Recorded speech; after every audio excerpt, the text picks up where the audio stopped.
Okay, a little note now. It says, purpose is stronger than object. We did this little why exercise, and that's the beginning. Why are these goals important to you? But this is a good phrase to remember. Purpose is stronger than object. What you want is important. What you want will pull. What you want is like a magnet. Here's what I want. That's powerful, what you want. Benjamin Disraeli said, nothing can resist a human will that will stake its existence on its purpose. I'll do it or die. What do you want? Now, but here's the other part. What for?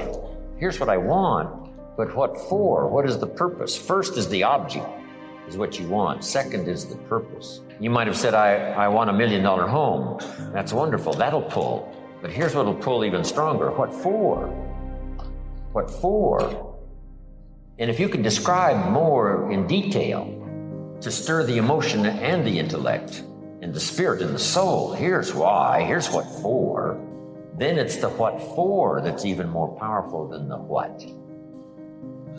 What you're going to do with this home, the drama, the scene. Here's what I can see happening every day. Here's what I can see happening every week. It's going to be the centerpiece of the family activity. Here's what's going to go on. Here's the sense it's going to give me and my family. Here's what it's going to do for us. See, the purpose is what's really powerful, what's really strong. Not just the what, not just the structure, but the purpose. The purpose is the life. The purpose is the life force, the activity, the drama of what's going on. So if you can learn to do that, here's what I want and here's why. Here's what for. Armstrong just wins, all right? His 6th yellow jersey. Be a good question to ask him. What for, Lance? What was all this for? Well, 1 was to prove to myself. 1, after I beat cancer. Now can I do 6? This is one of the most amazing athletes in the world. And if you had a chance to talk to him and you finished the conversation, when you walked away, you would say, wow, now I understand why he did it. And now I understand how he did it. Now he gave me a sense of what drove him. Here's why, here's what for. Wow, when someone finishes that discourse, you say, no wonder the performance was extraordinary. No wonder the achievement was out of sight. Here was what for and here was the purpose. See, that's important. Talk that over with your children. What do you want and what for? What's it going to do for you? How's it going to make you feel? Then what's the next step beyond that? Once you've achieved that, now what? Okay. So purpose is stronger than object. Here's the next one now. On your goals, a lot of your goals need to be personal development, the person you wish to become. Positions of authority, position of influence, being able to influence not only your family but others, community influence, national influence. There's a whole debate now on who best influences the country and who could best influence the military and who could best influence the economy and who could best influence the other nations of the world and the leaders of the world. Who has the strongest and most powerful influence? Who could become a giant in terms of influence by language, by style, by background, by reputation? The person you wish to become, not just the center of attention, but perhaps the center of activity. Someone who can give directions, someone who can give people the right tips on early steps to take to build a career, to build a business. A person of supreme confidence that what they share is good and valuable. It's great to be that kind of person. There's a unique story of Lydia Colon, who started with $1 from the Spanish-speaking community in Miami. And now she's a millionaire, does business in several countries, and she's rich. And as she looked back over her story and how she got started, she was sponsored in business by someone. And here is her answer, part of the answer. I was sponsored and instructed and helped by the right person. If that hadn't occurred, I may never have had this opportunity, or I wouldn't have gone this far, or it wouldn't have been this easy for me to do. But thank God, she says, I found the right person. So jot this down. One of the greatest wishes and desires for all of us should be to be the right person. So that when somebody looks back, they'll say, wow, I could have met 100 people, but I met this person. I want to be that person. that when people look back say, wow, one of the reasons for my success, I met the right person that gave me the right instructions, that didn't lead me astray, that gave me the straight talk, told it like it was. Become the right person. I'm going to make you a promise. If you will decide definitely what you want most during your entire lifetime and write it down on paper so that I can read it, I will give you the master key with which you may open the door to the attainment of your desires, whatever they may be. The exact moment when I will deliver this master key to you will depend entirely upon when you are ready to receive it. This is the first of 13 messages that I will deliver to you. Now, in each message, I will describe the master key in terms that you will understand, if you are ready to understand. And now I shall give you the first cue as to the nature of the great master key which has been responsible for all the great successes in every calling, in every part of the world. Please listen carefully to what I have to say, because you may discover the secret of the master key in this first visit.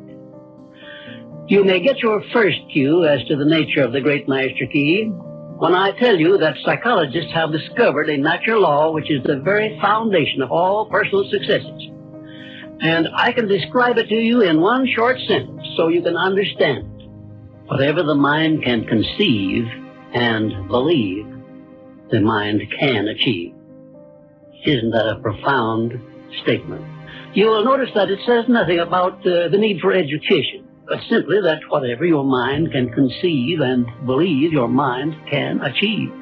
Now, if you want evidence that the mind can achieve whatever the mind can conceive without the benefit of formal education, you only have to remember that Thomas A. Edison conceived the idea of becoming an inventor and lived to become the world's greatest scientist in the field of invention, with only 3 months of common school education. When I first heard Andrew Carnegie describe this natural law, which makes it possible for you and I and everyone else to write his own price tag in life and attain it, I became so enthused over it that I began to search for the power back of it. And my curiosity led me finally to the discovery of the master key, which I shall reveal to you if you are ready to receive it.